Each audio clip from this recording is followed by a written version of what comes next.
Hello മക്കളെ, അപ്പോൾ unit measurement question discussion ആയിരുന്നു, പ്രത്യേകിച്ചും എറേഴ്സിന്റെ ക്വസ്റ്റ്യൻ ഡിസ്കഷൻ ആയിരുന്നു നമ്മൾ ചെയ്തുകൊണ്ടിരുന്നത്. നമ്മൾ അടുത്ത ക്വസ്റ്റ്യനിലേക്ക് മൂവ് ചെയ്യാം. നമ്മുടെ നെക്സ്റ്റ് ക്വസ്റ്റ്യൻ ആണ്, a physical quantity X is calculated from X which is equal to A B square divide by root c. Calculate the percentage error in the measurement x when the percentage errors in the measuring a, b and c are 4%, 2% and 3% respectively. So, നമ്മുടെ equation എന്താണ്? x which is equal to ab square divided by root c. So, നമുക്കറിയാം ഇതില് a യുടെ percentage എത്രയാണ്? 4, b യുടേതോ 2, അതുപോലെ c യുടേത് 3%. a യുടെ percentage എന്ന് പറയുമ്പോൾ എന്താ delta a by a into 100 എന്ന് പറഞ്ഞാൽ എത്രയാണ്? 4% ആണ്. ഇനി അടുത്ത് b യുടെ പെർസെന്റേജ് എന്ന് പറയുമ്പോൾ delta b by b into 100 എന്ന് പറയുന്നത് എത്ര തന്നിട്ടുണ്ട്. അത് കഴിഞ്ഞിട്ട് delta c by c into 100 എന്ന് പറയുന്നത് എത്രയാണ്? 3% ആണ് തന്നിട്ടുണ്ട്. ഇനി അങ്ങനെയെങ്കിൽ നമുക്ക് എന്താ കണ്ടുപിടിക്കണ്ടേ? എക്സിന്റെ പെർസെന്റേജ് കണ്ടുപിടിക്കണം. എക്സിന്റെ പെർസെന്റേജ് കണ്ടുപിടിക്കണേ delta X divide by X into 100 ആണ് വേണ്ടതെങ്കിൽ വിച്ച് ഈസ് ഈക്വൽ ടു ഇതിന്റെ പവർ എത്ര മക്കളെ? 1 ആണ്. സോ 1 ഇൻറ്റു എ യുടെ പെർസെന്റേജ് ഇറർ, എ യുടെ പെർസെന്റേജ് ഇറർ പ്ലസ് അടുത്ത എന്താണ് 2 ഇൻറ്റു ബി യുടെ പെർസെന്റേജ് ഇറർ പ്ലസ് ഇതെത്രയാണ്? റൂട്ട് സി എന്ന് പറഞ്ഞാൽ അർത്ഥം എന്താ? c raise to 1/2. അപ്പൊ അതിന്റെ പവർ എത്രയാ? 1/2. ഇനി c യുടെ percentage error, so which is equal to 1 into a യുടെ പെർസെന്റേജ് 4 ആണ് plus 2 into 2 plus half into c യുടെ പെർസെന്റേജ് എന്ന് പറയുമ്പോൾ 3 ആണ്. സോ 8 9 ശരിയാണോ? 1.5 9.5%. സിമ്പിൾ അല്ലേ മക്കളെ? So simple. നമ്മൾ അടുത്ത ക്വസ്റ്റ്യനിലേക്ക് മൂവ് ചെയ്യാം. നെക്സ്റ്റ് ക്വസ്റ്റ്യൻ, നമ്മുടെ അടുത്ത ക്വസ്റ്റ്യൻ ആണ്, if the length of a road A is 3.25 plus or minus 0.01. അപ്പോൾ ലെങ്ത് ഓഫ് റോഡ് A എന്ന് പറയുമ്പോൾ എന്താണ്? 3.25 പ്ലസ് ഓർ മൈനസ് 0.01 സെന്റിമീറ്റർ. മക്കളെ ഇതിന്റെ ആക്ച്വലി മീനിങ് എന്താ? ഇവിടെയാണെങ്കിൽ ഈ കിടക്കുന്നതാണ് എന്തെന്ന് പറയുന്നത്? ട്രൂ വാല്യൂ അല്ലെങ്കിൽ മീൻ വാല്യൂ എന്ന് പറയുന്നത്. മെഷർമെന്റിന്റെ മീൻ വാല്യൂ അല്ലെങ്കിൽ ട്രൂ വാല്യൂ ആണിത്. ഇതെന്താണ്? അതിന്റെ എറർ ആണ്. എന്ത് എറർ ആണ്? ആബ്സല്യൂട്ട് എറർ ആണ്, അല്ലെങ്കിൽ മീൻ ആബ്സല്യൂട്ട് എറർ ആണ്. സോ എന്താണിത്? മീൻ ആബ്സല്യൂട്ട് എറർ ആണ്. So true value plus or minus mean absolute error എന്ന ഫോർമാറ്റിലാണ് ഇത് കിടക്കുന്നത്. ഓക്കെ, അടുത്തെന്താണ്? തന്നിട്ടുണ്ട്. ബി യുടെ ലെങ്ത് എത്രയാണ്? Length of B which is equal to 4.19 plus or minus 0.01 centimetre. അതായത് ലെങ്ത്, അതായത് ബിയുടെ ലെങ്ത് ട്രൂ വാല്യൂ ആണ് എന്ത്? 4.19 എന്ന് പറയുന്നത്. അതിന്റെ മീൻ അബ്സല്യൂട്ട് എറർ ആണ് 0.01. ഓക്കെ, സോ രണ്ടും ഒരേ ഫോർമാറ്റിലാണ് തന്നിരിക്കുന്നത്. അതിനുശേഷം ചോദിച്ചിരിക്കുകയാണ് then the road B is longer than road A by, അതായത് ബി എത്ര നീളം കൂടുതലാണ് എയുമായിട്ട് കമ്പയർ ചെയ്യുമ്പോൾ എന്നാണ് ക്വസ്റ്റ്യൻ. ഇവിടെ ആകുമ്പോൾ എറേഴ്സിന്റെ കോമ്പിനേഷൻ എന്ന് പറയുന്നത് സബ്ട്രാക്ഷൻ ലെവലുള്ള കോമ്പിനേഷൻ. നമ്മൾ കഴിഞ്ഞ ക്വസ്റ്റ്യനിൽ ചെയ്തത് മൾട്ടിപ്ലിക്കേഷൻ ആയിരുന്നു, പക്ഷെ ഇവിടെ വരുമ്പോൾ എന്താണ്? സബ്ട്രാക്ഷൻ ആണ്. നമുക്കറിയാം അഡിഷൻ ആണെങ്കിലും സബ്ട്രാക്ഷൻ ആണെങ്കിലും രണ്ട് വാല്യൂസ് ഉണ്ട്. ആ രണ്ട് വാല്യൂസിനുള്ള ഇപ്പൊ എന്തുണ്ട്? എററും ഉണ്ട്. അപ്പൊ ഈ രണ്ട് വാല്യൂസിനെ നമ്മൾ ആഡ് ചെയ്യുകയോ സബ്ട്രാക്ട് ചെയ്യുകയോ ചെയ്തു കഴിഞ്ഞാൽ ട്രൂ വാല്യൂ എന്ത് ചെയ്യണം? എന്താണോ പറഞ്ഞിരിക്കുന്നത് അതുപോലെ ചെയ്യണം. അഡിഷൻ എന്ന് പറഞ്ഞാൽ ആഡ് ചെയ്യണം, സബ്ട്രാക്ട് ചെയ്യാൻ പറഞ്ഞാൽ സബ്ട്രാക്ട് ചെയ്യണം. ഓക്കെ, തമ്മിലുള്ള ഡിഫറൻസ് ആ ലെങ്ത് എത്രയാണെന്ന ക്വസ്റ്റ്യൻ. അപ്പൊ സബ്ട്രാക്ട് ചെയ്യാൻ വേണ്ടത്. സോ ഞാൻ പറഞ്ഞു 0.94. ഇവർ തമ്മിൽ സബ്ട്രാക്ട് ചെയ്ത് നമുക്ക് 0.94 എന്നാണ് കിട്ടുന്നത്. ഇനി നമ്മൾ പറയും പ്ലസ് ഓർ മൈനസ്. ഇനി ആരുടെ പാർട്ടുണ്ട്? എററിന്റെ പാർട്ടുണ്ട്. നോക്കണം മക്കളെ, അഡിഷൻ അല്ലെങ്കിൽ സബ്ട്രാക്ഷൻ വന്നു കഴിഞ്ഞാൽ നമുക്ക് മാറ്റി എഴുതാം. അഡിഷൻ ഓർ സബ്ട്രാക്ഷൻ വന്നു കഴിഞ്ഞാൽ എന്ത് ചെയ്യണം? എററിന്റെ പാർട്ടിൽ എന്ത് ചെയ്യണം? മീൻ ആബ്സല്യൂട്ട് എറേഴ്സിനെ ആഡ് ചെയ്യണം. അപ്പം add mean absolute error. Mean absolute എററിനെ എന്ത് ചെയ്യണം മക്കളെ? ആഡ് ചെയ്യണം. So add mean absolute error. Add mean absolute errors. അങ്ങനെ നോക്കുകയാണെങ്കിൽ ഇവിടെ ആഡ് ചെയ്യുമ്പോൾ നോക്കി, ഇവിടെ 0.01 ആണ് എറർ, ഇവിടെയും 0.01 ആണ്. അപ്പൊ രണ്ടും കൂടെ കൂട്ടുമ്പോൾ എത്ര കിട്ടും? 0.02. നമുക്ക് ഈ ഒരു പാർട്ട് മാത്രം അറിയാം. അതായത് രണ്ട് വാല്യൂ തന്നാൽ അതിൻ്റെ അകത്ത് നമുക്ക് സബ്ട്രാക്ട് ചെയ്യാനോ അഡിഷൻ ചെയ്യാനോ ഉള്ളെങ്കിൽ എന്ത് ചെയ്യണം? എറേഴ്സ് ആഡ് ചെയ്യണം. ആ ഒരു കൺസെപ്റ്റ് അറിയാൻ തന്നെ നമുക്ക് ഡയറക്റ്റ് എളുപ്പത്തിൽ നമുക്ക് എന്ത് ചെയ്യാൻ പറ്റും? ആൻസറിലോട്ട് എത്താൻ പറ്റും. ഓക്കെ മക്കളെ, സിമ്പിൾ അല്ലേടാ? So simple. നമ്മൾ അടുത്ത ക്വസ്റ്റ്യനിലേക്ക് മൂവ് ചെയ്യാം. മക്കളെ അടുത്ത ക്വസ്റ്റ്യൻ ആണ്, what is the percentage in the volume of a sphere when error in the measurement its radius is 2%. So നമുക്ക് എന്താ കണ്ടുപിടിക്കണ്ടേ? സ്പിയറിന്റെ വോളിയത്തിലുള്ള പെർസെന്റേജ് ആണ് കണ്ടുപിടിക്കേണ്ടത്. സോ വോളിയത്തിന്റെ percentage delta V by V into 100 ആണ് കണ്ടുപിടിക്കേണ്ടത്. അപ്പോൾ ആദ്യം നമ്മൾ സ്പിയറിന്റെ വോളിയത്തിന്റെ ഇക്വേഷൻ എഴുതണം. എന്ത് സ്പിയറിന്റെ വോളിയത്തിന്റെ ഇക്വേഷൻ? റേഡിയസ് r ഉള്ള ഒരു സ്പിയർ ആണെങ്കിൽ വോളിയത്തിന്റെ ഇക്വേഷൻ എന്താ? 4/3 പൈ ആർ ക്യൂബ്. ഇതിൽ ഇത്രയും ഭാഗം കോൺസ്റ്റന്റ് ആണ്. അപ്പൊ അതിന് എറർ ഉണ്ടോ? അതിന് എറർ ഇല്ല. അപ്പൊ ഇതിനാണ് എറർ ഉള്ളത്. So delta V by V into 100 എന്ന് പറയുന്നത് which is equal to 3 power കൊണ്ട് മൾട്ടിപ്ലൈ ചെയ്യണം. 3 into delta R by R into 100. നമുക്ക് റേഡിയസിന്റെ പെർസെൻറ്റേജ് തന്നിട്ടുണ്ട് എത്രയാ? 2. അപ്പോൾ എത്ര കിട്ടും? 3 ഇൻറ്റു 2 എന്ന് കിട്ടും. That is 6%. അപ്പോൾ വോളിയത്തിലുള്ള പെർസെൻറ്റേജ് എറർ എത്രയാ? 6% ആണുള്ളത്. ഓക്കെ, അടുത്ത ക്വസ്റ്റ്യനിലേക്ക് മൂവ് ചെയ്യാം. Next question. The density of a material in the shape of a cube is determined by measuring the 3 sides of the cube and its mass. If the relative errors in measuring that mass and length are respectively 1.5% and 1%. അതായത് നമുക്ക് ഡെൻസിറ്റിയിലുള്ള error ആണ് കണ്ടുപിടിക്കേണ്ടത്. So density equation എന്താണ്? Mass by volume ആണ്. So മാസിന് എന്തുണ്ട്? Error ഉണ്ട്. 1.5% ആണ് മാസിന്റെ. മാസിന്റെ error ആണ് 1.5%. ഇനി നമുക്ക് വോളിയത്തിന്റെ എറർ അല്ല തന്നിട്ടുള്ളത്. എന്തിന്റെ എറർ തന്നിട്ടുള്ള? ആ ഒരു ക്യൂബിന്റെ ലെങ്തിന്റെ എറർ ആണ് തന്നിട്ടുള്ളത്. മാറ്റി എഴുതി mass divide by L cube എന്ന് എഴുതിയിട്ടുണ്ട്. കാരണം ക്യൂബ് ആണ്. വോളിയത്തിന്റെ ഇക്വേഷൻ എന്താ? എൽ ക്യൂബ് ആണ്.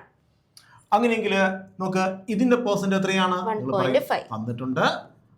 എല്ലിന്റെ പെർസെന്റ് തന്നിട്ടുണ്ട്. അപ്പൊ എൽ ക്യൂബിന്റെ പെർസെന്റ് എത്രയായിരിക്കും? 3 ഇൻറ്റു എല്ലിന്റെ percentage 3 into 1 which is equal to 3%. അപ്പൊ ടോട്ടൽ പെർസെന്റേജ് എത്ര കിട്ടും? Delta D by D into 100 is equal to delta M by M into 100 plus 3 into delta L by L into 100. 3 into delta L by L into 100. നമുക്ക് മാസിന്റെ percentage അറിയാം 1.5%. അപ്പോൾ എന്ത് കിട്ടും? 1.5 plus ഇനി 3 into ഇതാണ് നമ്മളിവിടെ കണ്ടുപിടിച്ച 3%. അപ്പോൾ 1.5 പ്ലസ് 3 എന്നിട്ട് എത്ര കിട്ടും മക്കളെ? 4.5% എന്ന് കിട്ടും. ആൻസർ. ഓക്കെ ആണോ? സിമ്പിൾ അല്ലേ? അടുത്ത question. Next question. The values of two resistors, R1 ന്റെ വാല്യൂ ഉണ്ട്. R1 ന്റെ വാല്യൂ ആണ് മാറ്റി എഴുതാം. R1 which is equal to 100 plus or minus 3. മക്കളെ പറഞ്ഞേ, ഇതെന്താണ്? ട്രൂ വാല്യൂ ആണ്. ഇതെന്താണ്? മീൻ ആബ്സല്യൂട്ട് എറർ അല്ലെങ്കിൽ ആബ്സല്യൂട്ട് എറർ ആണ്. അതുപോലെ R2 എന്ന് അടുത്ത റെസിസ്റ്റർ ഉണ്ട്. അതിന്റെ വാല്യൂ ആണ് 200 plus or minus 4 ohm എന്ന് പറയുന്നത്. ഓക്കെ, ശരി. അങ്ങനെയെങ്കിൽ equivalent resistance in parallel combination നോക്കടാ. പാരലൽ കോമ്പിനേഷൻ ആണ്. നമുക്കറിയാം പാരലൽ കോമ്പിനേഷനിൽ effective resistance which is equal to നമുക്ക് R1 R2 divide by resistors ഉള്ളെങ്കിലുള്ള ഇക്വേഷൻ എന്താ? R1 R2 by R1 plus R2. അല്ലാതെ നമ്മൾ എഫക്റ്റീവിന്റെ ഇക്വേഷൻ ചെയ്തോണെങ്കിൽ എന്തോ equation? 1 by R effective is equal to 1 by R1 plus 1 by R2. ഇത് ചെയ്ത് വരുമ്പോൾ നമുക്ക് എന്ത് കിട്ടും? R ഇക്വേഷനിലോട്ട് മാറും. ഇങ്ങനെ കിട്ടും. ഓക്കെ ആണല്ലോ? ശരി. ഇനിയാണെങ്കിൽ നമുക്ക് ഇത് R എഫക്റ്റീവിന്റെ വാല്യൂ കണ്ടുപിടിക്കാം. ട്രൂ വാല്യൂ കണ്ടുപിടിക്കാം. എത്ര കിട്ടും മക്കളെ? ഇത് 100 ആണ്. ഇത് 200 ആണ്. അപ്പം 100 into 200 divided by 100 plus 200 300 which is equal to 2 into 10 raised to 4. Okay, ഞാൻ എഴുതാം. 2 into 10 raised to 4 divided by 3 into 10 raised to 2. ഇത് രണ്ടും വെട്ടി പോകുമ്പോൾ നമുക്ക് എത്ര കിട്ടും? 200 by 3 എന്ന് കിട്ടും. ഓക്കെ, സോ നമുക്ക് എന്ത് കിട്ടിയിട്ടുണ്ട്? എഫക്റ്റീവ് റെസിസ്റ്റൻസിന്റെ വാല്യൂ കിട്ടിയിട്ടുണ്ട്. 200 by 3. അടുത്തത് എന്താണ് കണ്ടുപിടിക്കേണ്ടത്? അടുത്തത് കണ്ടുപിടിക്കേണ്ടത് നമുക്ക് എററിന്റെ വാല്യൂ ആണ്. എന്താ ക്വസ്റ്റ്യൻ ചോദിച്ചിരിക്കുന്നത്? എന്താണ്? ഇതിന്റെ വാല്യൂ, അതായത് എറർ ചേർത്തുള്ള വാല്യൂ ഇത്രയെന്നാണ് ക്വസ്റ്റ്യൻ. സോ ഉറപ്പായിട്ട് നമുക്ക് ഇതിന്റെ വാല്യൂ കണ്ടുപിടിക്കേണ്ട ആവശ്യമില്ല. കാര്യം ഓപ്ഷനിലെല്ലാം 66.7 ആണ്. അപ്പൊ അത് ചെയ്യേണ്ട ആവശ്യം പോലും ഇല്ല. അപ്പൊ ഞാൻ പറയുന്നു ഇത്രയും ഭാഗം ചെയ്യേണ്ട ആവശ്യം പോലും ഇല്ല. കാരണം ഓപ്ഷൻ എല്ലാം കിടക്കുന്നത് എന്താണ്? 66.7 ആണ്. സോ ഇത് ചെയ്യേണ്ട ആവശ്യം എന്ത് ചെയ്യുന്നില്ല? വരുന്നില്ല. ഓക്കെ ആണല്ലോ? സോ ഞാനാണെങ്കിൽ ഇത് ചെയ്യേണ്ട ആവശ്യം വരുന്നില്ല. അപ്പോ നമ്മൾ കണ്ടുപിടിക്കേണ്ടതാണ് എററിന്റെ ഭാഗമാണ്. മക്കളെ ഇത് എന്ത് എറർ എന്ന് പറഞ്ഞു തരാമോ? ഇത് എന്ത് എറർ എഴുതിയിരിക്കുന്നേ? ഇതെന്ന് പറഞ്ഞാൽ മീൻ ആബ്സല്യൂട്ട് എറർ ആണ്. സോ മീൻ ആബ്സല്യൂട്ട് എറർ എങ്ങനെ കണ്ടുപിടിക്കും? നമ്മുടെ ഇക്വേഷൻ എന്താണ്? 1 by R effective which is equal to 1 by R1 plus 1 by R2 എന്ന ഇക്വേഷനിൽ നിന്നും എങ്ങനെയാണ് നമ്മൾ എന്ത് കണ്ടുപിടിക്കണത്? മീൻ ആബ്സല്യൂട്ട് എറർ, എഫക്റ്റീവ് റെസിസ്റ്റൻസിന്റെ മീൻ ആബ്സല്യൂട്ട് എറർ കണ്ടുപിടിക്കണത്. കാര്യം ഇങ്ങനെ എഴുതുന്നത് നമുക്ക് ആൻസർ കിട്ടേണ്ടത് ഇഫക്റ്റീവ് റെസിസ്റ്റൻസിന്റെ true value plus or minus effective റെസിസ്റ്റൻസിന്റെ എന്ത് വേണം? നമുക്ക് എറർ വേണം. സോ ഇത് നമുക്കറിയാം, എത്രയാണെന്ന് അറിയാം, 66.7 അറിയാം. പക്ഷേ ഇത് കണ്ടുപിടിക്കണം, മീൻ ആബ്സല്യൂട്ട് എറർ കണ്ടുപിടിക്കണം. അതിന് വേണ്ടിയിട്ട് നമുക്ക് ഏറ്റവും എളുപ്പ മാർഗമാണ് നമുക്ക് ഈ തന്നിട്ടുള്ള ഈ ഒരു ഇക്വേഷനെ നമ്മൾ എന്ത് ചെയ്യും? ഡെറിവേറ്റീവ് എടുക്കും. ഇതിനെ ഡിഫറൻഷിയേറ്റ് ചെയ്ത് കഴിഞ്ഞാൽ, ഡെറിവേറ്റീവ് എടുത്തു കഴിഞ്ഞാൽ നമുക്ക് ആൻസർ ഇങ്ങനെ കിട്ടും: delta R effective divide by R effective square which is equal to delta r1 divided by r1 square plus delta r2 divided by r2 square. ഇത് നമ്മുടെ പാരലൽ കോമ്പിനേഷന്റെ എറർ കണ്ടുപിടിക്കാനുള്ള ഒരു ഇക്വേഷൻ. ഈ ഇക്വേഷൻ ഇതുപോലെ തന്നെ എന്ത് ചെയ്യണം? ബൈ ഹാർട്ട് ചെയ്ത് പഠിച്ചു വെക്കണം. ഇതുപോലെ നമുക്ക് പരീക്ഷയ്ക്ക് ചോദിക്കാൻ കഴിയുന്നതാണ് 1/f which is equal to, അല്ലെങ്കിൽ ഫോക്കൽ ലെങ്ത് ഇക്വേഷൻ ചോദിക്കുന്നുണ്ട്. 1/f which is equal to 1/v minus 1/u. So ഈ ഒരു ചിലപ്പം ഇങ്ങനെ ആയിരിക്കും ക്വസ്റ്റ്യൻ തരുന്നത്. വിന്റെ വാല്യൂ തരും, യുവിന്റെ വാല്യൂ തരും, എന്നിട്ട് പറയും എഫിന്റെ വാല്യൂ കണ്ടുപിടിക്കാൻ പറയും. മനസ്സിലാവുന്നുണ്ടോ? സോ ഇതൊക്കെ അവിടെ ഡിഫറൻഷിയേറ്റ് ചെയ്ത് എടുക്കണം. അപ്പോൾ ഇത് ചെയ്തു കഴിഞ്ഞാലും നമുക്ക് ആൻസർ എങ്ങനെ വരുന്നേ? പറഞ്ഞേ, എഫ് ഇഫക്റ്റീവ് അല്ലെങ്കിൽ ഫോക്കൽ ലെങ്ത് പറഞ്ഞാൽ മതി. Focal length divide by delta focal length divide by f square is equal to delta v divided by v square minus എന്ന് പറയും delta u divided by u square. ഇത് ചെയ്തു കഴിയുമ്പോൾ നമുക്ക് answer കിട്ടും. സിമ്പിൾ ആണ്. സോ ആക്ച്വലി ഇത് differentiate ചെയ്യുമ്പോഴാണ് ഇത് കിട്ടുന്നത്. ഇതിനെ ഡിഫറൻഷിയേറ്റ് ചെയ്യുമ്പോൾ ഇങ്ങനെ ആൻസർ കിട്ടും. ഇതിനെ ഡിഫറൻഷിയേറ്റ് ചെയ്ത് കഴിഞ്ഞാൽ ഇങ്ങനെ ആൻസർ കിട്ടും. നമുക്ക് എന്താണ് വേണ്ടുന്നത്? നമുക്ക് ഇതൊന്നും അല്ല വേണ്ടുന്നത്. നമുക്ക് വേണ്ടുന്നത് ഡെൽറ്റ ആർ ഇഫക്റ്റീവ് ആണ് വേണ്ടുന്നത്. ഇത്രയും ഭാഗം മാത്രമാണ് നമുക്ക് വേണ്ടുന്നത്. ശരിയാണോ? ഈ ഇത്രയും ഭാഗം മാത്രമാണ് നമുക്ക് വേണ്ടുന്നത്. അപ്പം ഇത്രയും ഭാഗം മാത്രം കണ്ടുപിടിക്കണമെങ്കിൽ ഇതിനെ എന്ത് ചെയ്യണം? ഇവിടെ കൊണ്ട് മൾട്ടിപ്ലൈ ചെയ്യണം. സോ നമുക്ക് അതും കൂടെ ചെയ്യാം. ഇതിനെ എടുത്തിട്ട് ആർ ഇഫക്റ്റീവിന്റെ സ്ക്വയറിനെ എടുത്തിട്ട് ഇവിടെ കൊണ്ട് എന്ത് ചെയ്യണം മക്കളെ? മൾട്ടിപ്ലൈ ചെയ്യണം. R effective square. So R effective നമുക്കറിയാം എത്രയാണ്? 66.7. ദ ഹോൾ സ്ക്വയർ ആണ് ഇതിന്റെ സ്ക്വയർ എന്ന് പറയുന്നത്. ഇനി ഇതിന്റെ ഓരോ വാല്യൂ നമുക്കറിയാം, ഇട്ട് കൊടുത്താൽ മതി. സോ എങ്ങനെ ചെയ്യും? നമുക്കാണെങ്കിൽ ഡെൽറ്റ ആർ ഇഫക്റ്റീവ് ആണ് കണ്ടുപിടിക്കേണ്ടത്, which is equal to delta r1. Delta r1 എത്രയാണ്? 3 ആണ്. സോ 3 ഡിവൈഡ് ബൈ 100 അപ്പോൾ നമുക്ക് അങ്ങനെ 100 സ്ക്വയർ ആണ് 10⁻⁴ പ്ലസ് ഡെൽറ്റ r2 എന്ന് പറയുമ്പോൾ 4 ആണ്. 4 ഡിവൈഡഡ് ബൈ r2 ന്റെ സ്ക്വയർ, അതായത് 200 സ്ക്വയർ. അപ്പോൾ 4 into 10⁻⁴ into 66.7 ന്റെ സ്ക്വയർ. 66.7 ന്റെ സ്ക്വയർ. സിമ്പിൾ ആണ് മക്കളെ. ഇത് ചെയ്ത് നോക്കുക. ചെയ്ത് നോക്കാനായിട്ട് നമുക്ക് എന്ത് ചെയ്യാം? നമുക്ക് ഇവിടെ ആണെങ്കിൽ 4 ഉം 4 ഉം ക്യാൻസൽ ചെയ്ത് കളയാം. So 3 + 1 4 divided by 10⁻⁴ into 66.7 the whole square. ഇനി എന്ത് ചെയ്യും? which is equal to 3 + 1 4 ആണ് divided by 10⁻⁴ into 66.7 into 66.7 66.7. നമുക്ക് വേണമെങ്കിൽ അപ്രോക്സിമേഷനിലേക്ക് എടുക്കാം. നമുക്ക് 66.7 നമുക്കൊന്ന് അപ്രോക്സിമേറ്റ് ചെയ്തിട്ടാണെങ്കിൽ 60 എന്ന് എടുക്കാം. ഓക്കെ, ഇത് 60 എന്ന് വിചാരിച്ചോ, ഏകദേശം ഇതും 60 ആണെന്ന് വിചാരിക്കും ഏകദേശം. സോ അങ്ങനെയെങ്കിൽ ഈ രണ്ട് പൂജ്യങ്ങളും കട്ട് ചെയ്ത് പോയി. ബാക്കി എത്ര കിട്ടി? 4 divided by 100 into 6 into 6 36 എന്ന് കിട്ടി. ഇത് രണ്ടും കൂടെ വെട്ടിപ്പോകുമ്പോൾ ഇവിടെ എന്ത് കിട്ടും? 25 എന്ന് കിട്ടും. അതായത് നമുക്ക് എത്ര കിട്ടും? 36 divided by 25. 1 point something കിട്ടും. സോ ആൻസർ ആണ്. ഒരു ഓപ്ഷനേ ഉള്ളൂ. സോ ആൻസർ ചെയ്ത് വരടാ. ഓപ്ഷൻ എ ആയിരിക്കും നമ്മുടെ ആൻസർ എന്ന് പറയുന്നത്. സിമ്പിൾ അല്ലേ? സോ ഇത്തരം ക്വസ്റ്റ്യൻ ചെയ്യാൻ നേരത്ത് നോക്കുക, അപ്രോക്സിമേഷൻ മെത്തേഡ് ചെയ്തിട്ടാണെങ്കിൽ പെട്ടെന്ന് ആൻസറിലേക്ക് എത്തിച്ചേരാൻ കഴിയും. അതുപോലെ പാരലൽ കോമ്പിനേഷനിൽ ഈ ഇക്വേഷൻ യൂസ് ചെയ്യാൻ മാക്സിമം എന്ത് ചെയ്യണം? ശ്രമിക്കണം. ഈ ഇക്വേഷൻ യൂസ് ചെയ്താണ്. ഈ ഇക്വേഷൻ മറക്കില്ല. ഷോർട്ട് നോട്ടിലൊക്കെ എന്ത് ചെയ്യണം? നോട്ട് ചെയ്ത് വെക്കണം. ഓക്കെ ആണല്ലോ? ശരി, അടുത്ത ക്വസ്റ്റ്യനിലേക്ക് മൂവ് ചെയ്യാം. The values of two resistors, എനിക്ക് തോന്നുന്നു വീണ്ടും റെസിസ്റ്ററിന്റെ ക്വസ്റ്റ്യൻസ് ആണ്. സെയിം മെത്തേഡ് ക്വസ്റ്റ്യൻ ആണ്, അതുകൊണ്ട് പാരലൽ കോമ്പിനേഷൻ തന്നെയാണ്, സെയിം മെത്തേഡിലെ ക്വസ്റ്റ്യൻ ആണ്. സോ സ്വന്തമായിട്ട് വീഡിയോ പോസ് ചെയ്ത് നിങ്ങൾ സ്വന്തമായിട്ട് ചെയ്യാൻ നോക്കുക. സോ R1ന്റെ വാല്യൂ എത്ര മക്കളെ? R1 എന്ന് പറയുന്നത് 6 ± -0.3 ആണ്. അതുപോലെ R2 എന്ന് പറയുന്നത് 10 ± -0.2 കിലോ ഓം ആണ്. പെർസെന്റേജ് ഓഫ് ഇക്വലന്റ് റെസിസ്റ്റൻസ് ആണ് കണ്ടുപിടിക്കേണ്ടത്. സോ ഇവിടെ കണ്ടുപിടിക്കേണ്ടത് പെർസെന്റേജ് ആണ്. സോ നമ്മൾ നേരത്തെ കണ്ടുപിടിച്ചത് എന്താണ്? തൊട്ട് മുന്നേ കണ്ടുപിടിച്ചതെന്ന് പറയുന്നത് എന്തായിരുന്നു? അതിന്റെ mean value mean absolute error ആണ് കണ്ടുപിടിച്ചെങ്കിൽ ഇവിടെ കണ്ടുപിടിക്കേണ്ടത് പെർസെന്റേജ് എറർ ആണ്. സോ ബേസിക്കലി ഇവിടെ ആക്ച്വലി ചോദിച്ചിരിക്കുന്നത് delta R effective divide by R effective into 100 എത്രയെന്നാണ് ക്വസ്റ്റ്യൻ. നമുക്കറിയാം ഡെൽറ്റ ആർ ഇഫക്റ്റീവ് നമ്മുടെ ഇക്വേഷൻ എന്താണെന്ന് പറഞ്ഞു തരാമോ? Delta R effective divided by r effective the square which is equal to delta r1 divided by r1 square plus delta r2 divided by r2 square. ഇതാണ് നമ്മുടെ equation എന്ന് പറയുന്നത്. ഇവിടെയാണെങ്കിൽ നമുക്ക് ഇവിടുന്ന് ആരെ കടമെടുക്കാം? ഇവിടുന്ന് ഒരു ആർ ഇഫക്റ്റീവിനെ കടമെടുത്തുകൊണ്ട് ഇവിടെ കൊണ്ടുപോകാം. സോ ഇവിടെ ആർ ഇഫക്റ്റീവ് ഇവിടെ വരും, ഒരു ആർ ഇഫക്റ്റീവിനെ ഇവിടെ കൊണ്ടുപോയി. ശരിയല്ലേ? അപ്പൊ എങ്ങനെ വരും മക്കളെ? ഇനി നമുക്ക് ഇതിന്റെ പെർസെന്റേജ് എററിന്റെ ഇക്വേഷൻ അങ്ങ് എഴുതാം. Delta R effective divided by R effective into 100 is equal to equals delta r1 divided by r1 square plus delta r2 divided by r2 square into r effective 100 into r effective. Okay, 100 into r effective.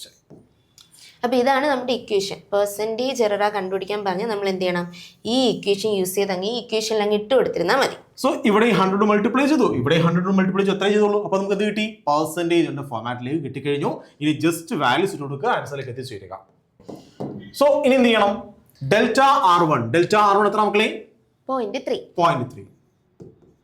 Divided by r1 എന്ന് പറയുമ്പോൾ 6 ആണ്. 6 ന്റെ square plus delta r2 0.2 divided by 100 10 ന്റെ square into r effective വേണം. അപ്പോൾ എനിക്ക് r effective കണ്ടുപിടിക്കണം. r effective നമുക്ക് എങ്ങനെ കണ്ടുപിടിക്കാം? നമ്മുടെ parallel combination equation r1 r2 divided by r1 plus r2. അപ്പോൾ എത്ര കിട്ടും? r1 എന്ന് പറയുന്നത് 6 ആണ്. അപ്പോൾ 6 into 10 divided by 6 plus 10 16. ഇത് ചെയ്യുമ്പോൾ നമുക്ക് എത്ര കിട്ടും? 15/4 എന്ന് കിട്ടും. So into 15 divided by 4 into 100. പെർസെന്റേജിൽ പറയണം, നമുക്ക് 100 ആവശ്യം വരുന്നില്ല. ഓക്കെ, ശരി. പറഞ്ഞേ അടുത്തത് which is equal to 36 ആവും 0.3 divided by 36 plus 0.2 divided by 100 into 15 divided by 4 into 100. So ഇവിടെയാണ് വെട്ടിക്കളയാം, നമുക്ക് എന്ത് കിട്ടും? 0.1 ഇത് 12 എന്ന് കിട്ടും, വെട്ടിക്കളയാം.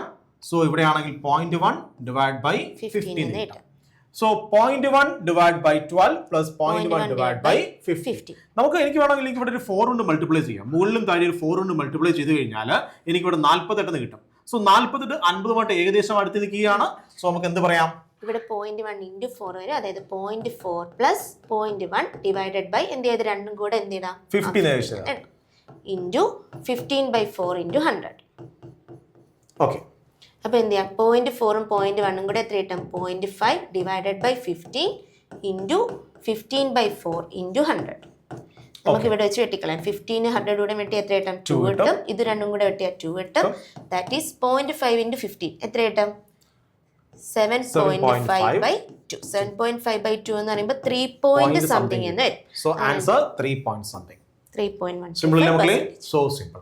സോ അടുത്ത ക്വസ്റ്റ്യനിലേക്ക് മൂവ് ചെയ്യാം. Next question. അടുത്ത ക്വസ്റ്റ്യൻ ആണ് a physical quantity A is related to 4 observable A, B, C and D as follows. A which is equal to മാറ്റി എഴുതാം. A which is equal to A square B cube divided by C root D. ഇനി ഓരോരുത്തരുടെയും എന്ത് തന്നിട്ടുണ്ട്? Percentage error തന്നിട്ടുണ്ട്. എയുടെ percentage error എന്ന് പറയുമ്പോൾ എത്രയാണ്? 1% ആണ്. ബിയുടെ പെർസെന്റേജ് എറർ എന്ന് പറയുമ്പോൾ 3% ആണ്. സി ആകുമ്പോൾ 2 ആണ്. ഡി ആകുമ്പോഴും 2 ആണ്. സോ എളുപ്പത്തിൽ എഴുതാം. സോ 2 into A ന്റെ പെർസെന്റേജ് എറർ 1 പ്ലസ് 3 into ബിയുടെ പെർസെന്റേജ് എറർ 3 into 3 പ്ലസ് സിക്ക് പവർ ഒന്നുമില്ല, അപ്പോൾ എന്താണ് 1 into സിയുടെ percentage error 2 plus root D എന്ന് പറഞ്ഞാൽ നമ്മൾ നേരത്തെ പറഞ്ഞ എന്താ? d raised to 1/2 ആണ്. അപ്പോൾ 1/2 into 2 which is equal to 2 plus 9 11 13 14. So answer എത്ര കിട്ടിയടാ? 40% എന്ന് കിട്ടി.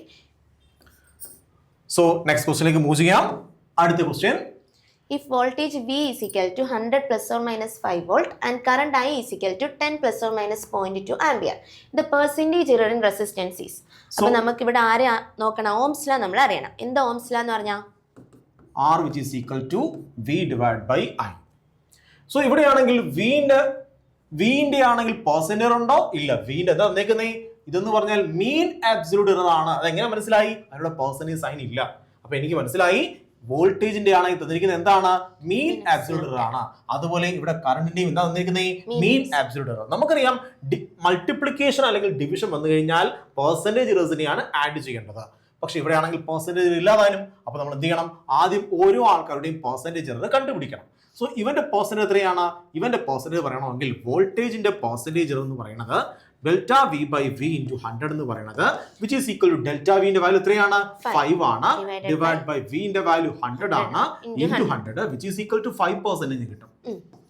അതുപോലെയാണെങ്കിൽ കറണ്ടിന്റെ delta I divide by I into 100 which is equal to I 0.2 divided by 0.2 divided by 10 into 100 which is equal to 2% കിട്ടും.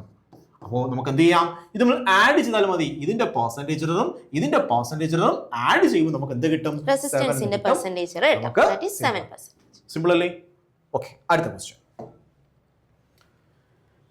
The period of oscillation of a simple pendulum is given by T is equal to 2 pi into root L by G. Okay. Where length is about 100 centimeter and is known to have 1 millimeter accuracy. നോക്കൂ മക്കളെ, ഇവിടെ എന്താ പറഞ്ഞിരിക്കുന്നത്? Length is about, നീളം തന്നിട്ടുണ്ട് എത്രയാണ്? 100 centimetre and is having എത്രയാണ്? Accuracy എത്രയാണ്? 1 millimeter. അതായത് ഇതിന്റെ ലീസ്റ്റ് കൗണ്ട് അഥവാ ഇതിന്റെ എറർ ആണ് വന്നിരിക്കുന്നത് എത്രയാണ്? 1 millimeter. സോ ആക്ച്വലി ലെങ്തിന്റെ വാല്യൂ എഴുതാൻ പോവാണ് 100 സെന്റിമീറ്റർ പ്ലസ് ഓർ മൈനസ് ഇവിടെയാണെങ്കിൽ 1 മില്ലിമീറ്റർ. അപ്പൊ ആദ്യം എന്ത് ചെയ്യണം? ഇതിനെ സെയിം യൂണിറ്റ്സിലാക്കണം. അപ്പൊ എങ്ങനെ എഴുതാൻ എനിക്ക് ഇതിനെ? 100 പ്ലസ് ഓർ മൈനസ് 1 മില്ലിമീറ്റർ എന്ന് പറഞ്ഞാൽ എത്ര സെന്റിമീറ്റർ? 0.1 സെന്റിമീറ്റർ. സോ രണ്ടിനെയും സെന്റിമീറ്റർ ഫോമാറ്റിലേക്ക് കൺവേർട്ട് ചെയ്ത് എഴുതി. അപ്പൊ നമുക്ക് ലെങ്തിന്റെ വാല്യൂ കിട്ടി. ശരി, ഇനി നമുക്ക് ലെങ്തിന് വേണമെങ്കിൽ പെട്ടെന്ന് പെർസെന്റേജ് പറയാൻ പറ്റും. വേണമെങ്കിലും പെട്ടെന്ന് എന്ത് ചെയ്യാം? അതിന്റെ പെർസെന്റേജ് പറയാൻ പറ്റും. എത്ര കിട്ടും? 0.1% എന്ന് ആൻസർ കിട്ടും. ഓക്കെ ആണോ? സോ എന്താണ്? Delta L by L into 100. അപ്പോൾ 100 ക്യാൻസൽ ആയി പോകും. നമുക്ക് ഇതിന്റെ പെർസെന്റേജ് എന്നും കിട്ടും. എത്ര പെർസെന്റേജ് ആണ്? 0.1% എന്നും കിട്ടും. ശരി, ഇത് പീരിയഡ് ഈസ് അബൌട്ട് 2 സെക്കൻഡ്സ്. അപ്പൊ ടൈം പീരിയഡ് എത്ര തന്നിട്ടുണ്ട്? എത്രയാ? 2 സെക്കൻഡ്സ് ആണ്. ക്യാപിറ്റൽ ടിയുടെ വാല്യൂ തന്നിട്ടുണ്ട്. എത്രയാണ്? 2 സെക്കൻഡ്സ് ആണ്. ഇനി അടുത്ത് നോക്കുക. The time of 100 oscillation is measured by a stop watch of least count 0.1 seconds. അപ്പോൾ അതിന്റെ ലീസ്റ്റ് കൗണ്ട്, അതായത് എററിന്റെ വാല്യൂ ഉണ്ട് മക്കളെ. ആക്യുറസി അതുപോലെ ആണെങ്കിൽ ലീസ്റ്റ് കൗണ്ട് എന്നൊക്കെ പറഞ്ഞു കഴിഞ്ഞാൽ എററുമായിട്ട് ബന്ധപ്പെട്ടിരിക്കുകയാണ്. സോ എന്താ തന്നിരിക്കുന്നത്? 100 ഓസിലേഷന്റെ എറർ ആണ് തന്നിരിക്കുന്നത്. എത്രയാണ്? 0.1 സെക്കൻഡ്. അങ്ങനെയെങ്കിൽ ഒരു ഓസിലേഷനിൽ നമുക്ക് സമയം എത്രയാണ്? ടൈം പീരീഡ് എത്രയാണ്? 2 സെക്കൻഡ് ആണ്. അപ്പോൾ ഒരു ഓസിലേഷൻ ആവശ്യമായ സമയമാണ് 2 സെക്കൻഡ് എന്ന് പറയുന്നത്. അപ്പോൾ 100 ഓസിലേഷൻ ആണ് എടുത്തിരിക്കുന്നത്. സോ 100 ഓസിലേഷൻ നോക്കി ശ്രദ്ധിച്ചിരിക്കുക. ഇതാണ് നമ്മളുടെ സിമ്പിൾ പെൻഡുലം. അത് ഒരു ഓസിലേഷൻ ചെയ്യാൻ പോകുന്നത് ഒരു ഓസിലേഷൻ ആണ്. പോയി തിരിച്ചു വന്നു ഒരു ഓസിലേഷൻ ആണ്. ഇതിനാവശ്യമായ സമയമാണ് എത്രയാണ്? 2 സെക്കൻഡ്. ഇത് ഡയറക്റ്റ് കണ്ടുപിടിച്ചതാണോ? അല്ല. അവർ എത്ര ഓസിലേഷൻ എടുത്തിട്ടുണ്ട്? 100 ഓസിലേഷൻ എടുത്തിട്ടുണ്ട്. സോ 100 ഓസിലേഷൻ എടുത്തപ്പോഴത്തേക്കും ആണ് എന്ത് ചെയ്തിരിക്കുന്നത്? അവർക്കാണെങ്കിൽ ഈ ഒരു വാല്യൂ എത്തിച്ചേരാൻ കഴിഞ്ഞ 100 ഓസിലേഷന് എത്ര സമയമുണ്ട്? അങ്ങനെയെങ്കിൽ ഒരു ഓസിലേഷൻ സമയം അവർ കണ്ടുപിടിച്ചിട്ടുണ്ട്. എത്രയാണ്? അത് 2 സെക്കൻഡ് കണ്ടുപിടിച്ചിട്ടുണ്ട്. ഇനി പറഞ്ഞിരിക്കുന്നത് എന്താണ്? ഈ ഒരു സ്റ്റോപ്പ് വാച്ചിന്റെ ആണെങ്കിൽ ലീസ്റ്റ് കൊണ്ടെന്ന് പറഞ്ഞാൽ എത്രയാണ്? 0.1 സെക്കൻഡ്. 100 ഓസിലേഷൻ നടത്തിയപ്പോൾ ഉള്ള എറർ ആയിരുന്നു എന്താ? 0.1 സെക്കൻഡ് എന്ന് പറയുന്നത്. അങ്ങനെയെങ്കിൽ ഒരു ഓസിലേഷനിൽ എത്ര എറർ ഉണ്ടാവും? ഈ 2 സെക്കൻഡിൽ എത്ര എറർ ഉണ്ടാവും? നിങ്ങൾ പറയും സർ 100 ഓസിലേഷനിലാണ് ഇത്രയും എറർ ഉണ്ടായിരിക്കുന്നത്. അങ്ങനെയെങ്കിൽ ഒരു ഓസിലേഷനിൽ ഉള്ള എറർ 0.1 ഡിവൈഡ് ബൈ 100. സോ ഒരു ഓസിലേഷനിൽ എത്രയുണ്ട്? 0.1 ഡിവൈഡ് ബൈ 100. ഇതായിരിക്കും നമ്മുടെ എന്തെന്ന് പറയുന്നത്? ഡെൽറ്റ ടി എന്ന് പറയുന്നത്. സോ പ്ലസ് ഓർ മൈനസ് എത്ര കിട്ടി? 0.001 സെക്കൻഡ്. സോ ഇങ്ങനെ എഴുതാം. T which is equal to 2 plus or minus 0.001 second എന്ന് എഴുതാം. വേണമെങ്കിൽ പെട്ടെന്ന് തന്നെ നമുക്ക് എന്തിനെ പിടിക്കാം? ഇതിന്റെ പെർസെന്റേജും പറയാൻ പറ്റും. നമുക്ക് പെർസെന്റേജ് കണ്ടുപിടിക്കണം. കാരണം നമുക്ക് ജിയുടെ പെർസെന്റേജ് ആണ് ക്വസ്റ്റ്യൻ. സോ നമുക്ക് പെർസെന്റേജ് കണ്ടുപിടിക്കാൻ പറ്റും. സോ പെട്ടെന്ന് പെർസെന്റേജ് പറഞ്ഞു തന്നേ. എങ്ങനെ കണ്ടുപിടിക്കാം മക്കളെ? അപ്പൊ നമുക്ക് പറയാം, നമുക്ക് delta T by T into 100. So delta T എത്രയാണ്? 0.001 divide by T into 100. So ഇവിടെയാണെങ്കിൽ നമുക്ക് എന്ത് ചെയ്യാം? 2 പോയിന്റ് മാറ്റിക്കൊണ്ടിടാം. So which is equal to 0.1 divide by 2 which is equal to 0.05. ഇതാണ് നമ്മുടെ ടൈം പീരിയഡിന്റെ പെർസെന്റേജ് എറർ എന്ന് പറയുന്നത്. ഇതുപോലെ നമുക്ക് ആരുടെയും കണ്ടുപിടിക്കാം, ലെങ്തിന്റെയും കണ്ടുപിടിക്കാം. ലെങ്തിന്റെ കണ്ടുപിടിക്കുമ്പോൾ എന്തൊരു delta L by L into 100. Already നമ്മൾ കണ്ടുപിടിച്ച് വെച്ചിട്ടുണ്ട്. അത് എത്ര കിട്ടി? 0.1% എന്ന് കിട്ടിയായിരുന്നു. ഓക്കെ അല്ലേ? ഇനി നമുക്ക് ടൈം പീരിയഡ് ഇക്വേഷൻ എന്തുവാ? T is equal to 2π into root L by G. നമുക്ക് ജി അല്ലേ വേണ്ടത്? ഇവിടെ ഇപ്പൊ എന്ത് കിടപ്പുണ്ട്? ഒരു റൂട്ട് ഒക്കെ കിടപ്പുണ്ട്. ആദ്യം നമുക്ക് എന്ത് ചെയ്യും? റൂട്ടിനെ സ്ക്വയർ ചെയ്താൽ that is t square is equal to 4π square into L by g. ഇവിടുന്ന് g is equal to 4π square into L divided by t square. അവിടെ നമുക്ക് എന്ത് കിട്ടും? Delta g by g into 100 which is equal to ഇതെന്താ മക്കളെ? Constant ആണ്. is equal to delta L by L into 100 plus 2 into delta t by t into 100. Delta L by L എത്രയാണ്? 0.1. So delta L by L into 100ന്റെ value എത്രയാണ്? 0.1. Okay. അതുപോലെയാണെങ്കിൽ 2 into അല്ലേ? 2 into delta T by T into 100ന്റെ value എത്രയാണ്? 2 into 0.05 which is equal to 0.1%. അപ്പൊ രണ്ടിന്റെയും കൂടെ എററിന്റെ പെർസെന്റേജ് കൂട്ടുമ്പോൾ എന്ത് കിട്ടും? 0.1 plus 0.2 0.2% എന്ന് കിട്ടും. സിമ്പിൾ അല്ലേ മക്കളെ? സോ ഇവിടെയാണെങ്കിൽ നിങ്ങൾ ശ്രദ്ധിക്കേണ്ടത് ആക്യുറസി. അതുപോലെയാണെങ്കിൽ least count. ഇത് കണ്ടു കഴിഞ്ഞാൽ ആരുമായിട്ട് ബന്ധപ്പെട്ടിരിക്കുന്നു? എററുമായിട്ട് ബന്ധപ്പെട്ടിരിക്കുന്നു. എന്തെറാണത്? മീൻ ആബ്സല്യൂട്ട് മെഷർമെന്റിന്റെ മീൻ ആബ്സല്യൂട്ട് എററുമായിട്ട് ബന്ധപ്പെട്ട ടേംസ് ആണത്. ശരി, നമുക്ക് അടുത്ത ക്വസ്റ്റ്യനിലേക്ക് മൂവ് ചെയ്യാം. നെക്സ്റ്റ് ക്വസ്റ്റ്യൻ മക്കളെ, അടുത്ത ക്വസ്റ്റ്യൻ ആണ്. The period of oscillation of a simple pendulum T which is equal to 2π root of L by G measured value of L which is equal to ലെങ്തിന്റെ മെഷർമെന്റ് എത്രയാണ്? 20 centimetre. ആ length which is equal to 20.0 centimetre. എന്നിട്ട് accuracy ഉണ്ട്. അതിന്റെ meaning എന്താണ്? അതിന്റെ mean absolute error ആണ്. So നമുക്ക് എങ്ങനെ പറയാം? അതിന്റെ മീൻ അബ്സല്യൂട്ട് എറർ എന്ന് പറഞ്ഞാൽ എത്രയാണത്? 1 മില്ലിമീറ്റർ ആണ്. ഓക്കെ, നമുക്ക് 2 യൂണിറ്റിൽ കിടക്കേണ്ട ആവശ്യമില്ല, ഒറ്റ യൂണിറ്റിൽ മാറ്റാം. So L which is equal to 20 plus or minus 1 millimeter എന്ന് 0.1 centimeter. So 0.1 centimeter. ഓക്കെ, നമുക്ക് ടൈം തന്നിട്ടുണ്ട്. Time for 100 oscillations of the pendulum is found to be 90 seconds. നമുക്ക് നേരത്തെ ക്വസ്റ്റ്യനുമായിട്ട് കമ്പയർ ചെയ്യുമ്പോൾ ഇതിനൊരു പ്രത്യേകത ഉണ്ട്. എന്താണ്? ഡയറക്റ്റ് തന്നിട്ടില്ല. ടൈം പീരീഡ് ഡയറക്റ്റ് തന്നിട്ടില്ല. പകരമാണെങ്കിൽ 100 ഓസിലേഷൻ ആവശ്യമായ സമയമാണ് തന്നിരിക്കുന്നത്. എത്രയാണ്? 90 സെക്കൻഡ് എന്ന് പറഞ്ഞിട്ടുണ്ട്. 90 സെക്കൻഡ് എന്ന് പറഞ്ഞിട്ടുണ്ട്. അങ്ങനെയെങ്കിൽ ഒരു ഓസിലേഷൻ ആവശ്യമായ സമയം എത്രയായിരിക്കും? 100 ഓസിലേഷന് എത്ര മക്കളെ? 90 സെക്കൻഡ് ആണെങ്കിൽ ഒരു ഓസിലേഷൻ എത്രയാണ്? 19/100. അതായത് ഇവിടുത്തെ ടൈം പീരീഡ് എത്ര കിട്ടും നമുക്ക്? 0.9 സെക്കൻഡ് എന്ന് കിട്ടും. സോ 1 ഓസിലേഷന് ആവശ്യമായ സമയം എത്രയാണ്? 0.9 സെക്കൻഡ്സ്. സോ അങ്ങനെയെങ്കിൽ പറഞ്ഞു തന്നെ നമ്മുടെ time period which is equal to നമുക്ക് ഇങ്ങനെ പറയാം 0.9 ആണ് അതിന്റെ ട്രൂ വാല്യൂ എന്ന് പറയുന്നത്. ഇനി അതിന്റെ എന്തുണ്ട്?